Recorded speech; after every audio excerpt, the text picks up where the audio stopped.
receber agora justamente a Rosa Ramos, que é presidente da Comissão de Meio Ambiente da OAB aqui de São Paulo, e também o Daniel Montandon, que é o diretor de Arquitetura, Urbanismo e Design.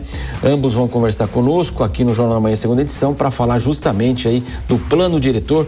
Muito bom dia, prazer tê-los aqui. Primeiro, então, eu dou o meu bom dia justamente a Rosa. Bom dia, Rosa. Bom dia, Marcelo. Prazer estar aqui com vocês e todos que nos assistem. E Rosa, na sua avaliação, né, a gente sabe que essa revisão foi adiada várias vezes, até em razão da pandemia, né? E esse texto que deve seguir agora para a segunda e última votação, né? Ele é um bom texto, essas mudanças que foram realizadas são adequadas aí para o atual momento de São Paulo? Olha, Marcelo, nós nos debruçamos aqui atentamente, né, a Comissão Permanente de Meio Ambiente da OAB, a qual represento, nós nos debruçamos neste PL com muita atenção e verificamos que seria possível e seria muito prudente as alterações em vários outros contextos. Nós fizemos isso, publicamos inclusive, né, levamos ao conhecimento da Câmara Municipal e achamos que ainda há vários pontos que devem ser revistos. Eu acho que é muito prudente que haja um tempo maior para que a população possa ainda levar suas contribuições, né? Não dá para falar de uma cidade como São Paulo, uma cidade que hoje sabemos que mais que 80% da população mora no centro urbano da cidade, né? E falar da cidade, dos cidadãos sem eles, não é possível.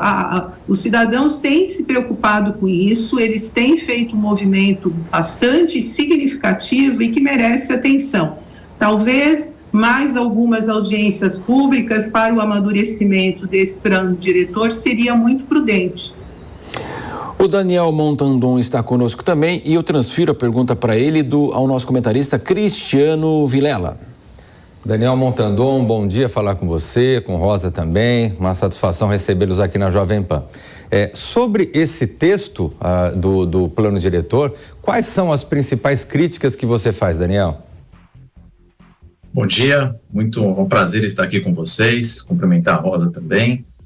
Olha, nós tivemos um processo de revisão conduzido pelo Executivo, que enviou o projeto de lei para a Câmara, né, o chamado PL 127, e a Câmara realizou várias audiências e quando ela consolidou um substitutivo, esse substitutivo ele trouxe muitas mudanças em relação à proposta feita pela Prefeitura. São propostas que ela incrementa o adensamento da cidade e ele também promove esse incremento de adensamento dando condição para ele não estar muito de acordo com o que a gente vai chamar de mobilidade urbana sustentável. Então, o que é isso?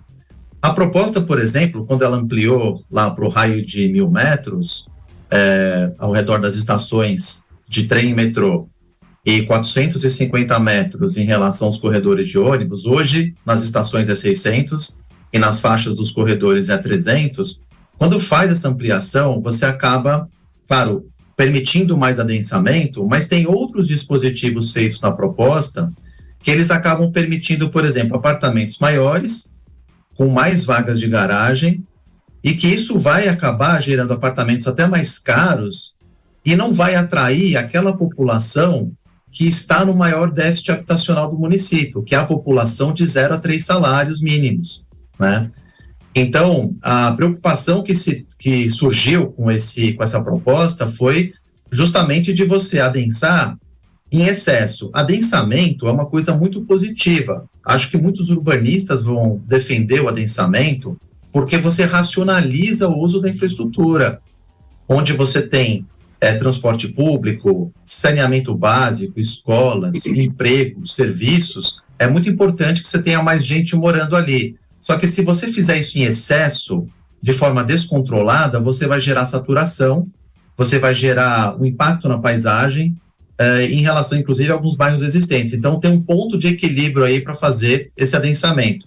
E o plano diretor, ele previa que o adensamento também ocorresse em algumas áreas de projetos urbanos, que é, por exemplo, ao longo dos nossos rios principais da cidade, Rio Tietê, Tamanduateí e Pinheiros, tanto que a Câmara corretamente aprovou o projeto Arco Jurubatuba recentemente, ali que vai adensar aquela região do sul da cidade com um desenho específico construído pelo projeto, né? Então a crítica vai muito nesse sentido, um desequilíbrio, um adensamento talvez excessivo, sem terem feito os estudos adequados para assegurar qualidade do desenho e maior inclusão social. Rosa, queria que você falasse, claro que nós sabemos que São Paulo é uma mega metrópole mesmo, inclusive tem área de preservação ambiental aqui na área da capital paulista, e eu queria que você falasse se esse plano diretor está de fato olhando aí para todas essas realidades aí de São Paulo ou apenas, claro, na área mais valorizada do município. Sim, Marcelo, uma demanda muito forte que chegou para a gente foi exatamente em relação aos parques da cidade, né? São Paulo tem vários parques importantes, mas de qualquer forma ainda há uma deficiência para a população, né? Há grandes áreas urbanizadas em São Paulo onde a população não tem esse benefício, né? Não tem uma área de parque para o seu lazer, para o seu final de tarde e principalmente para reduzir aí as emissões do que a gente sabe que São Paulo emite, né? Nós estamos num momento extremamente importante, onde as mudanças climáticas é o tema do momento, até porque nós estamos vivendo aí tragédias em relação não só a questão do ar, por causa das emissões, mas também nós temos aí um ponto importante que deve estar incluído no plano diretor, que é a redução das emissões de carbono. Isso deve ser uma preocupação e é o plano diretor que deve também tratar disso. Nós, no Conselho Estadual de Meio Ambiente, recentemente, inclusive, nós fizemos uma moção para aqueles municípios do litoral norte, onde houve aquela tragédia causada, né, por um volume pluviométrico que acabou intervindo naquelas áreas e aquelas pessoas, inclusive, sofreram as próprias vidas, para que o plano diretor daquela região possa debruçar-se em cima também deste ponto, porque a revisão, nós estamos com um plano diretor em vigor, quer dizer, a revisão é necessária, é obrigatória, mas ela não pode deixar de lado outras questões que no momento são muito importantes, rigorosas, outros pontos que devem ser observados. Nós temos aí os ODS, nós temos mudanças climáticas, temos a redução da emissão de carbono, e tudo isso é a vida da população, faz parte da vida diuturna da população, e se a população está pedindo que haja um prazo maior de discussão, um prazo maior para que seja efetuada essa revisão, eu acho que o Poder Legislativo, né, que representa exatamente a população, deve primar por isso. Cristiano Vilela. Daniel, na esteira do que foi colocado agora pela Rosa, existe uma avaliação com relação aos impactos que esse texto do plano diretor ele irá causar nos diversos setores? A Rosa frisou bastante o aspecto ambiental, mas o aspecto de mobilidade urbana, o aspecto de trânsito, o aspecto de adequação dos principais serviços públicos. Você entende que a aprovação desse texto ela trará impactos muito significativos para o povo de São Paulo, de uma forma geral? Excelente pergunta, agradeço. Olha, estudos nós não temos, tá? E é muito importante hoje, no planejamento urbano, e eu acho que nas políticas públicas de modo geral, nós trabalharmos com estudo de evidências, né? Ter evidências para planejar, ter dados, ter estudos que eles alimentem a tomada de decisão. Concordo muito com a Rosa que a gente precisa de mais tempo para fazer o debate, para que as pessoas elas se apropriem da proposta que vai ser anunciada provavelmente hoje, para que a gente na universidade possa fazer estudo, o mercado possa fazer suas contas, os moradores dos bairros eles possam entender o que pode acontecer no seu bairro, que eles consigam se mobilizar para fazer um estudo desse texto, entender essas propostas, né? A gente está aí num período que vai entrar em férias, né? talvez seja um momento que as pessoas possam se apropriar disso, né, e talvez fazer essa votação.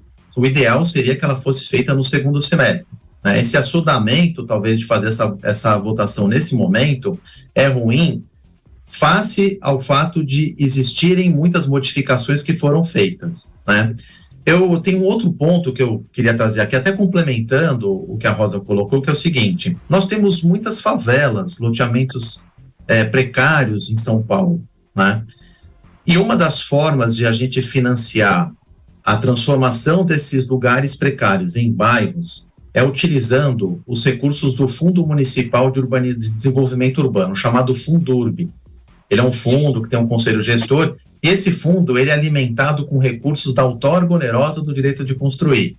Basicamente, você pode construir uma determinada quantidade de metros quadrados num terreno, e o que você constrói acima dessa quantidade, que é o coeficiente de aproveitamento básico, até o limite do máximo, você tem que pagar uma contrapartida financeira para esse fundo, que a prefeitura não pode gastar com despesa, mas ela vai alocar esses investimentos em melhorias urbanas.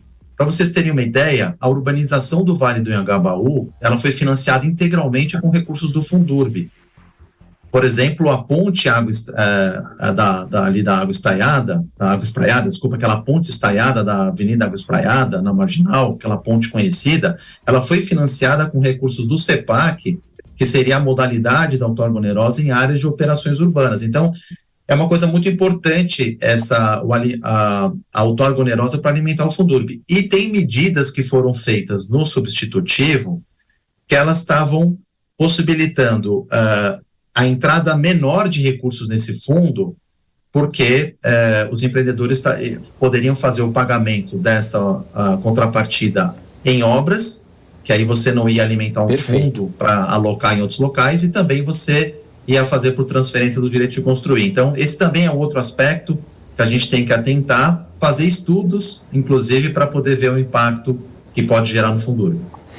Muito bem, agradecemos a Rosa Ramos, que é presidente da Comissão de Meio Ambiente da OAB de São Paulo, também o Daniel Montandon, que é diretor de Arquitetura, Urbanismo e Design, ambos aí conversando de um tema extremamente importante para o futuro de São Paulo, né?